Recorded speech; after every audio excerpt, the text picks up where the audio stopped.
Hi there. Today we're going to learn on how to track time and breaks through WebWork using the desktop tracker. In order to do so, you'll simply have to go into your home page on the desktop tracker to start your timer and simply switch to the second tab in order for you to find all the projects and tasks assigned to you within the platform.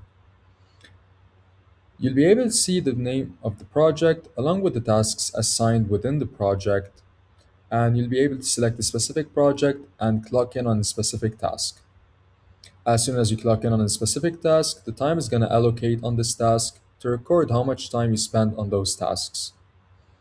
In addition to this, you'll be able to switch between projects and clock in on different tasks based on your needs. Once you're done with selecting the proper task, you also have an option in which you could write down an activity description within the platform to include any additional information you'd like to add besides projects and tasks.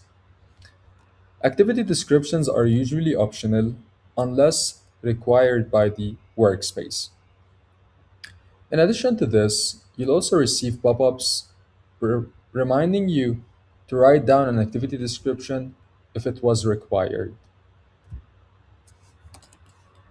For example, reading.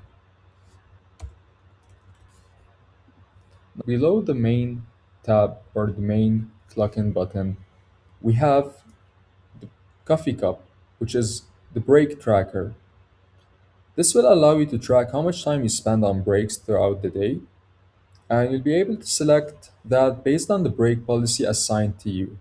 So, in order for you to clock in time on a specific break, you need to have a break policy assigned to you by the admins of the workspace.